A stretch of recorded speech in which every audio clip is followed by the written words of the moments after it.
Hello everyone, it's sapiens. और आज की क्लास में हम पढ़ने वाले हैं आईयूसीएन कैटेगरीज को। आईयूसीएन कैटेगरीज को लेकर लाइफ साइंस के हर एग्जाम में सवाल पूछा जाता है और साथ ही दूसरे एग्जाम भी जैसे कॉम्पिटिटिव एग्जाम होंगे उनमें भी सवाल पूछे जाते हैं। तो आज अपन डिटेल में इसको पढ़ने वाले हैं। आईयूसीएन कैटेगरी एक ऑर्गेनाइजेशन है, international organ IUCN, international union for conservation of nature and natural resources, जिसका पूरा नाम आईयूपीएन है, वो देती है। इसका हेडक्वार्टर ग्लैंड में है, स्विट्जरलैंड में। ये डिफरेंट ऑर्गेनिज्म को, डिफरेंट स्पीसीज को, उन पे आने वाले कुछ सालों में क्या एक्सटिंक्शन की रिस्क है, पिछले कुछ सालों में कितनी पॉपुलेशन डिक्रीज हो गई है और अभी क्या उनका स्टेटस है, करंटली कितनी पॉपुलेशन है उस स्पीसीज की, उसके बेसिस पे ये कैटेगरी देते हैं। ज़्यादातर इनका काम मैमल्स, बर्ड, एम्फीबियन इस पे होता है और प्लांट पे भी इनका काम है। तो अपन वन बाय वन सारी कैटेगरीज को देखते हैं। ये आईयूसीएन की टोटल जितनी भी कैटेगरीज है वो है। इसको अपन सिंप्लीफाई फॉर्म में पढ़ने की कोशिश करते हैं। हमारे पास इस अर्थ पे जितनी भी स्पीसीज है वो है। अब उन स्पीसीज को हम दो भागों में डिवाइड कर सकते हैं, दो ग्रुप में डिवाइड कर सकते हैं। एक ग्रुप में वो स्पीसीज आएगी जिन पे अभी आईयूसीएन ने काम नहीं किया है, या वो स्पीसीज जो डिस्कवर ही नहीं हुई है, क्योंकि हम साइंटिस्ट ऐसा मानते हैं कि जितनी स्पीसीज डिस्कवर हुई है उससे कहीं गुना स्पीसीज आज भी बिना डिस्कवर हुई अर्थ पे सर्वाइव कर रही है, जहां हम पहुंचे नहीं, जहां साइंटिस्ट अभी पहुंचे नहीं है। तो उनको अपन रखेंगे नॉट इवैल्यूएटेड कैटेगरी में, नॉट इवैल्यूएटेड ग्रुप में। दूसरा ग्रुप वो हो जाएगा जिसपे आईयूसीएन ने काम किया है, वो होगी इवैल्यूएटेड। अब जिन पे काम किया है उनको भी अपन दो ग्रुप में डिवाइड कर सकते हैं।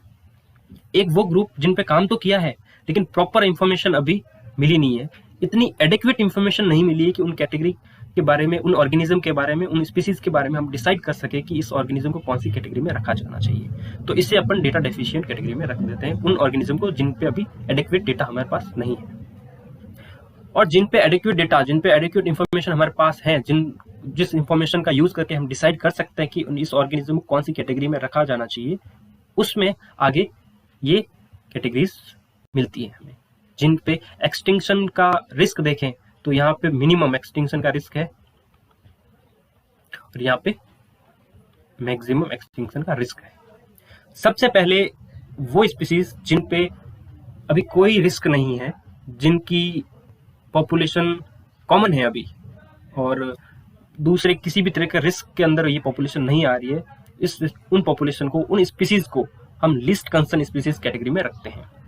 उसके बाद में वो स्पीसीज जो थ्रेटन कैटेगरी को अपन डिटेल में पढ़ेंगे, थ्रेटन कैटेगरी के पास में है और इन फ्यूचर ये थ्रेटन कैटेगरी में मूव कर सकती है, तो ऐसी पॉपुलेशन को, ऐसी स्पीसीज को हम नियर थ्रेटन कैटेगरी में रखते हैं। उसके बाद में एक कैटेगरी आती है थ्रेटन कैटेगरी। उसमें हम तीन कैटेगरी, सब कैटेगरीज कह सकते हैं एक तरह से, वल्नरेबल, एंडेंजर्ड और क्रिटिकली एंडेंजर्ड, इनको रख सकते हैं। उसके बाद में एक्सटिंक्ट इन वाइल्ड एक कैटेगरी है। इस कैटेगरी में वो ऑर्गेनिज्म आते हैं जिनके वाइल्ड में एक्सटिंक्ट हो चुके हैं, वो ऑर्गेनिज्म जिनके इंडिविजुअल वाइल्ड में तो एक्सटिंक्ट हो चुके हैं लेकिन कैप्टिव ब्रीडिंग में अभी उनके कुछ ऑर्गेनिज्म, कुछ इंडिविजुअल सर्वाइव कर रहे हैं। तो ऐसी कैटेगरी, ऐसे ऑर्गेनिज्म की कैटेगरी को अपन बोलेंगे एक्सटिंक्ट इन वाइल्ड। उसके बाद में एक्सटिंक्ट कैटेगरी वो कैटेगरी है जिसका लास्ट इंडिविजुअल मर चुका है, ना ही वो अभी कैप्टिव ब्रीडिंग में मिलेगा ना ही वाइल्ड में मिलेगा। जैसे डायनासोर हो गया, वो अभी अर्थ पे कहीं नहीं मिलेगा, तो उसको अपन एक्सटिंक्ट की कैटेगरी में रखेंगे। उसके बाद में एक वल्नरेबल वो कैटेगरी है जिसपे हाई रिस्क है एक्सटिंक्शन की, अपन इसको डिटेल में पढ़ेंगे। एंडेंजर्ड वो है जिसपे वेरी हाई रिस्क है और क्रिटिकली एंडेंजर्ड वो है जिसपे एक्सट्रीमली हाई रिस्क है। तो हम कह सकते हैं कि सबसे मैक्सिमम रिस्क किस पे है? क्रिटिकली एंडेंजर्ड स्पीसीज पे। एंड एक्सटिंक्ट जो हो चुके उस पे तो क्या ही रिस्क है, और एक्सटिंक्ट इन वाइल्ड, इन पे भी हाई रिस्क है। उसके बाद में अगर थ्रेटन कैटेगरी में देखा जाए तो सबसे ज्यादा रिस्क होती है, मैक्सिमम रिस्क होती है क्रिटिकली एंडेंजर्ड। चलिए अपन इसको एक बार पढ़ लेते हैं। एक्सटिंक्ट, जब अपन एक बार बात तो कर चुके हैं इस पे। एक्सटिंक्ट वो है जिसका last individual of the taxon has, एक बार देखते हैं, the last individual of the taxon has died, वो अभी जिंदा नहीं है। वो स्पीसीज जिसका एक भी लास्ट इंडिविजुअल इस अर्थ पे सर्वाइव नहीं कर रहा है, जिंदा नहीं है, उसको अपन एक्सटिंक्ट की कैटेगरी में रखेंगे। दूसरा है एक्सटिंक्ट इन वाइल्ड। इसमें वो आएंगे, वो टैक्सॉन रखे जाएंगे जिनके ऑर्गेनिज्म जिनके individual living individual captive breeding में है। क्रिटिकली एंडेंजर्ड वो है जिस पे एक्सट्रीमली हाई रिस्क है, वो टैक्सॉन जिन पे एक्सट्रीमली हाई रिस्क है एक्सटिंक्शन की, वो भी वाइल्ड में, उनको अपन क्रिटिकली एंडेंजर्ड कैटेगरी में रखेंगे। एंडेंजर्ड कैटेगरी में वो ऑर्गेनिज्म आएंगे जिन पे वेरी हाई रिस्क है एक्सटिंक्शन की, और वल्नरेबल वो है जिन पे हाई रिस्क है। तो तीनों को अपन, ये तीनों कौन सी कैटेगरी में आ रहे हैं? थ्रेटन्ड कैटेगरी में आ रहे हैं। थ्रेटन्ड कैटेगरी में जिन पे हाई रिस्क है वो वल्नरेबल में आ रहे हैं, जिसपे वेरी हाई रिस्क है एंडेंजर्ड पे आ रहे हैं, जिसपे क्रिटिकली एंडेंजर्ड वो आएंगे जिसपे एक्सट्रीमली हाई रिस्क है। नेक्स्ट नियर थ्रेटन में वो आएंगे जो अभी थ्रेटन कैटेगरी में तो नहीं है, लेकिन प्रोबेबिलिटी है कि इन फ्यूचर ये भी मूव कर सकते हैं नियर थ्रेटन में, अगर अभी ध्यान नहीं दिया गया तो। लीस्ट कंसर्न कैटेगरी में वो टैक्सॉन आएंगे, वो स्पीसीज आएगी जिन पे किसी भी तरह का कोई भी एक्सटिंक्शन की रिस्क नहीं है, ना तो नियर थ्रेटन में है ना थ्रेटन कैटेगरी में है, अभी वो थोड़ा कॉमन है, वो स्पीसीज जिनके इंडिविजुअल अभी कॉमन है। डेटा डेफिशिएंस जिन पे एडिक्वेट डेटा हमारे पास नहीं है, और नॉट इवेल्यूटेड वो है जिस पे अभी आईयूसीएन ने काम नहीं किया है, आईयूसीएन की कोई भी स्टडी इन पे नहीं की। थ्रेटन कैटेगरी जैसे हम बात कर चुके हैं, थ्रेटन कैटेगरी को एक वल्नरेबल, एंडेंजर्ड और क्रिटिकल एंडेंजर्ड 3 भागों में अपन डिवाइड कर सकते हैं। अपन एक एक करके इनको डिटेल में पढ़ेंगे क्योंकि क्वेश्चन यहीं से पूछा जाता है। क्रिटिकली एंडेंजर्ड, अपन इन तीनों कैटेगरी को पिछले कुछ सालों में कितनी उनकी पॉपुलेशन रिड्यूस हो गई है, अभी करंटली उनमें मैच्योर इंडिविजुअल की पॉपुलेशन कितनी है, और आने वाले सालों में उन पे एक्सटिंक्शन की प्रोबेबिलिटी कितनी है, कितनी रिस्क है एक्सटिंक्शन, उसके बेसिस पे हम तीनों को अलग अलग डिफाइन करेंगे।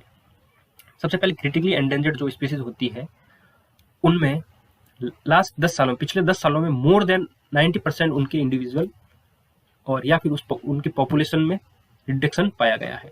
90% पॉपुलेशन उनकी कम हो गई है।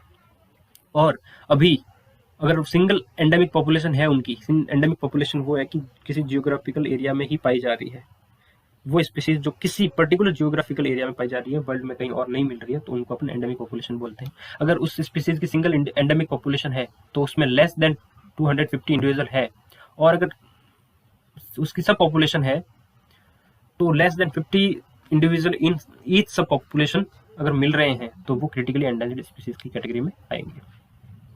और आने वाले 10 सालों में या 3 जनरेशन में मोर देन 50% और इंडिविजुअल या पॉपुलेशन पे एक्सटिंक्शन की प्रोबेबिलिटी है, तो ऐसी पॉपुलेशन को अपन क्रिटिकली एंडेंजर्ड पॉपुलेशन या क्रिटिकली एंडेंजर्ड स्पीसीज की कैटेगरी में रखेंगे। उसका एक एग्जांपल है इंडियन वल्चर। दूसरा एंडेंजर्ड में वो आते हैं जिनमें पिछले 10 सालों में मोर देन 70% पॉपुलेशन रिड्यूस हो गई है, वो स्पीसीज जिनकी पिछले 10 सालों में मोर देन 70% पॉपुलेशन रिड्यूस हो गई है, और अगर सिंगल एंडेमिक पॉपुलेशन है उनकी तो लेस देन 2500 इंडिविजुअल अभी उनके हैं, और अगर सब पॉपुलेशन है तो ईच सब पॉपुलेशन में लेस देन 250 इंडिविजुअल मिल रहे हैं। और आगे आने वाले 20 साल या फिर 5 जनरेशन में उनके और इंडिविजुअल या उनकी पॉपुलेशन मोर देन 20% और कम हो जाएगी, जिन पे मोर देन 20% की रिस्क है एक्सटिंक्शन की, तो उनको अपन एंडेंजर्ड की कैटेगरी में रखेंगे। उसका एक एग्जांपल है जो गंगा में पाए जाने वाले डॉल्फिन है वो।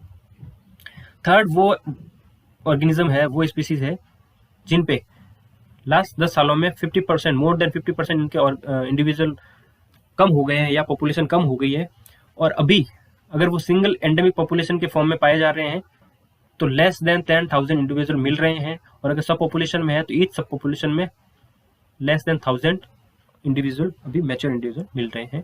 और आगे आने वाले 100 सालों में मोर देन 10% और स्पीसीज के इंडिविजुअल कम हो जाएंगे, या अपन कह सकते हैं कि मोर देन 10% की एक्सटिंक्शन की प्रोबेबिलिटी उन पे आगे आने वाले 100 सालों में है। तो ऐसे स्पीसीज को अपन वल्नरेबल स्पीसीज की कैटेगरी में रखेंगे, और उसका एक एग्जांपल है क्लाउडेड लियोपार्ड। तो क्वेश्चन यहाँ से आता है, ये इम्पोर्टेंट है, और अपन देख चुके हैं क्रिटिकली एंडेंजर्ड पे एक्सट्रीमली हाई रिस्क है, एंडेंजर्ड पे वेरी हाई रिस्क है, और वल्नरेबल पे हाई रिस्क होती है। तो ये थी अपनी IUCN कैटेगरीज। तो thank you so much watching this video, और ऐसे ही और वीडियोस के लिए बने रहिए मेरे साथ। Thank you.